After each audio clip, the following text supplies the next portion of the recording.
Okay, this is the hardest part. Essential water. This is the part that actually you need to focus on if you're really thinking about a stuff as the fan scenario.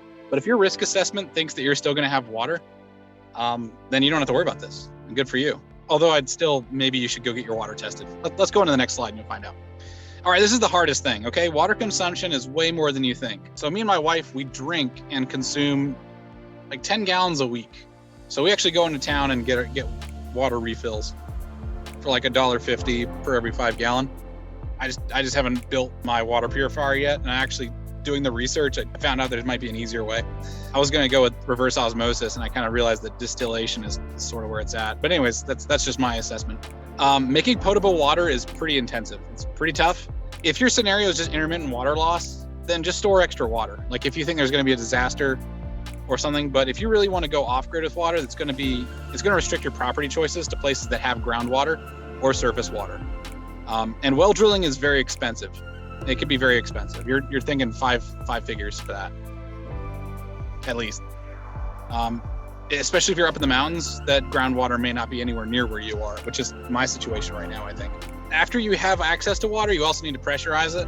I stupidly once talked about water towers for a minute because I saw them in Indonesia, and I think I didn't really do the math right. So it actually turns out to pressurize to 45 to 80 psi, you're gonna need about 110 foot to 180 foot water tower, right? That's just not real. I mean, maybe it's realistic for you if you've.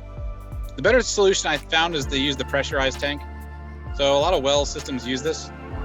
It just works like a super soaker. So all you need is a pump, almost like an air pump, and you can actually just pump it at night with a solar system, and then you just don't use the water too much at night.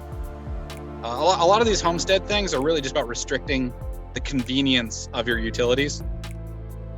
We'll talk about that more with the electricity section that we're going to do in a second. All right, next slide. Water filtration, you got distillation, reverse osmosis. Distillation doesn't use a lot of filters. So reverse osmosis uses membranes. Via osmosis, it kind of pushes the water through and keeps the contaminants out. It's not perfect either. It's very close. But you can end up running out of the membranes, and the membranes can actually become infected with bacteria, other things. So it might also assume that you have a certain cleanliness of water. Whereas distillation, I mean, I haven't tried it yet, but I think you can just distill like pretty crappy water. It's also a much older and more known technique, which means it's going to be a lot more inexpensive.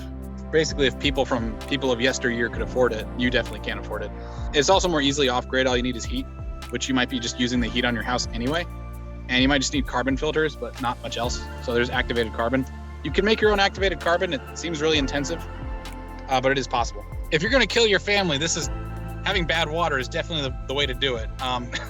You want to do a dry run of your backup water system if your system is a backup water system. You can buy a microscope. You're going to need about 400 to 1,000 times zoom for viewing bacteria. You're going to want to buy our water contaminant testing kit, and you might want to send it to a lab if you can.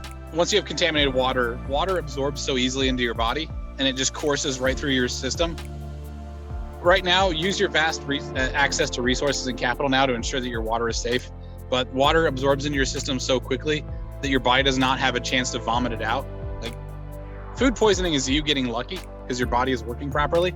But if you drink contaminated water, it's in your body before your body really knows what to do with it.